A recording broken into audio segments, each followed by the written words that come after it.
जी student सर्वकार अजीम, मैं बड़ी अहम मुद्दे पे बात करने वाला हूँ। आज की वीडियो से आप बहुत कुछ सीखेंगे। और पहले भी मैं जितनी वीडियो अपलोड करता हूँ वो ये नहीं कि मैं कोई फेक इन्फॉर्मेशन दे के और फेक बात बता के वीडियो वायरल हो जाए और व्यूज़ आ जाएँ, ऐसा हरगिज़ नहीं होता। आपको पता है कि हर एक बात जो यहाँ पर की जाती है इस चैनल के ऊपर वो तस्दीक शुदा होती है और बिल्कुल एक्यूरेट होती है। और इसी वजह से मैं हमेशा ये कहता हूँ कि चैनल को सब्सक्राइब करें, और यही आपकी तरफ से फीडबैक है, यही आपकी तरफ से सपोर्ट है।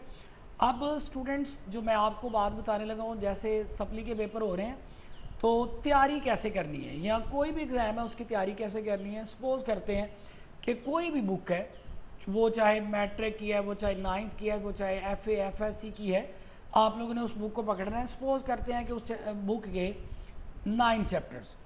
अब हम लोगों ने क्या करना है, बच्चे क्या करते हैं कि पहले चैप्टर को खोला और पहले चैप्टर में जो मवाद होता है किसी भी चैप्टर में, वो इंटरेस्टिंग भी होता है, वो बोरिंग भी होता है, वो हैक्टिक भी होता है, ठीक है, वो पेचीदा भी होता है। और पूरा चैप्टर अगर याद करने के लिए बैठ जाएं तो वो तो मसला ख़राब हो जाएगा ना। जहाँ पर कोई कम्प्लेक्स मटेरियल आएगा वो हम फेडअप हो जाएंगे, वो एक चैप्टर ही रहेगा।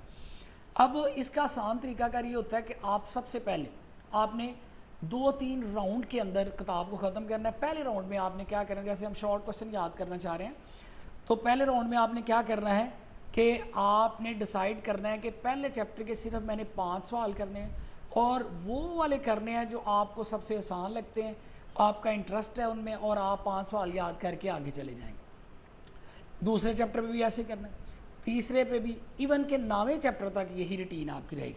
अब 9 चैप्टर तक आपने कितने याद कर लिए जी, कि 5-5 सवाल याद कर लिए। अब वो टोटल जो हो गए वो 45 सवाल हो। अब देखें, अगर आप पहले चैप्टर पर ही बैठे रहते और पहले चैप्टर के 50 सवाल याद कर लेते, अब पहले चैप्टर में से 2 सवाल आने पेपर के अंदर, तो 50 याद करते रहते तो वो क्या फ़ायदा होना था। अब हमने क्या किया, पूरी बुक को एक तो क्या कर लिया कि सर्वे कर लिया, और पूरी बुक हो सकता है कि जो सवाल हमें बड़े आसान लगे वही पेपर में आ जाए। अब हम पूरी बुक में से 45 सवाल याद कर लिए पहले राउंड के अंदर।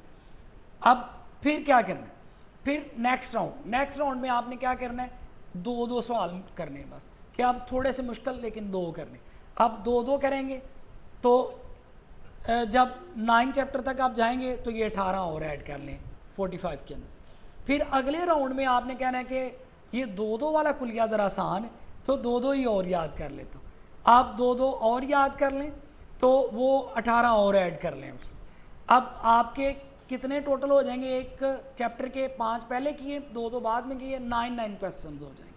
और आप जब 9 क्वेश्चन कर लेंगे, ठीक है, तो वो आपके 81 क्वेश्चन हो जाएंगे। और 81 क्वेश्चन जब आप पूरी बुक के याद करेंगे तो यकीन मानिए उसमें से 10-12 जो शॉर्ट क्वेश्चन होंगे वो ज़रूर आपके पेपर में आ जाएंगे। और यही मेथडोलॉजी अगर आप हर बुक को देंगे कि आप पहले अपने इंटरेस्ट वाले जो क्वेश्चन हैं उनको याद करेंगे। तो मैंने वैसे आपको कहा कि यानी कि चैप्टर के 9 हो गए। अगर आप में थोड़ी कैपेबिलिटी ज़्यादा है तो आप 10-10 कर लें पहले राउंड में, आप में थोड़ी कैपेबिलिटी ज़्यादा तो आप 15-15 कर लें। लेकिन अगर आप थोड़े से स्टार्ट करेंगे तो आप अच्छा टाइम भी दे पाएंगे, आपका इंटरेस्ट भी बना रहेगा, फेडअप भी नहीं होंगे।